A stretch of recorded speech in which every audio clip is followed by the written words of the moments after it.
Okay, next question ಏನ್ ಹೇಳ್ತಾರೆ, half of a number added to the number gives 111. ಅಂದ್ರೆ ಒಂದ್ ಸಂಖ್ಯೆ ಇದೆ, ಅರ್ಧದಷ್ಟು ಆ ಸಂಖ್ಯೆ ಅರ್ಧದಷ್ಟನ್ನ ಮತ್ತೆ ಅದೇ ಸಂಖ್ಯೆಗೆ ಕೂಡಿಸಿದಾಗ 111 ಅಂತ ಸಿಗುತ್ತೆ. ಹಾಗಾದ್ರೆ ಆ ಸಂಖ್ಯೆ ಯಾವುದು?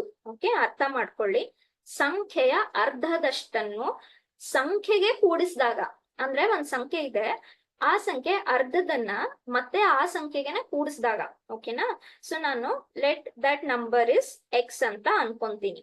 ಹಾಗಾದ್ರೆ ಸಂಖ್ಯೆಯ ಅರ್ಧದಷ್ಟು ಅಂದ್ರೆ ಎಷ್ಟಾಯ್ತು? x/2. ಅದನ್ನ ಯಾವ್ದಕ್ಕೆ ಕೂಡಿಸ್ತಾ ಇದೀವಿ? ಮತ್ತೆ ಅದೇ ಸಂಖ್ಯೆಯ ಅರ್ಧದಷ್ಟನ್ನು ಸಂಖ್ಯೆಗೆ ಕೂಡಿಸಿದಾಗ. ಓಕೆ, ಸೊ ಸಂಖ್ಯೆ ಯಾವ್ದು ನಮ್ದು? ನಾವು ಕನ್ಸಿಡರ್ ಮಾಡಿರೋ ನಂಬರ್ ಯಾವ್ದು? X. Okay, so half of a number is added to the number. What is the number we have taken? X.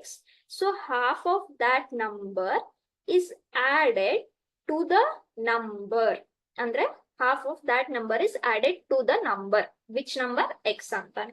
So ಇದೆಷ್ಟು ಸಿಗುತ್ತೆ ಅಂತ ಹೇಳ್ತಾ ಇದ್ದಾರೆ? 111. ಹಾಗಾದ್ರೆ ಆ ನಂಬರ್ ನ ಫೈಂಡ್ ಮಾಡಿ. ಆ ನಂಬರ್ ಯಾವ್ದು? ನಮ್ದು ಎಕ್ಸ್ ಅನ್ನೋದು ನಂಬರ್. ಓಕೆ, ಸೊ ಫಸ್ಟ್ ಇಲ್ಲಿ ಡಿನಾಮಿನೇಟರ್ ಯಾವಾಗ್ಲೂ ಏನಿರುತ್ತೆ? 1 ಅಂತಾನೆ ಇರುತ್ತೆ. So LCM of 2 and 1 is 2. Correct? So 2 1s 1 2s. So x into 1 x ಆಯ್ತು, x into 2 ಎಷ್ಟಾಯ್ತು? 2x ಆಯ್ತು. So this is 111. ಇದನ್ನ ಕನ್ಫ್ಯೂಸ್ ಮಾಡ್ಕೋಬೇಡಿ. This is x into 2, not x². Okay, ಸುಮಾರು ಮಕ್ಕಳು ಇಲ್ಲಿ ಕನ್ಫ್ಯೂಸ್ ಮಾಡ್ಕೋತಾರೆ. It is multiplication, not power.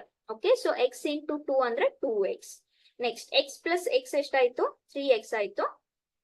ನಿಮ್ಗೆ ಬೇಕಾಗಿರೋದು X value. So constant terms ನ ಒಂದೇ ಕಡೆ ಮಾಡ್ಕೊಳ್ಳಿ. ನೀವು ಕ್ರಾಸ್ ಮಲ್ಟಿಪ್ಲೈ ಮಾಡಿದ್ರೆ ಇಲ್ಲಿ ಎಷ್ಟು ಸಿಗುತ್ತೆ ನನಗೆ?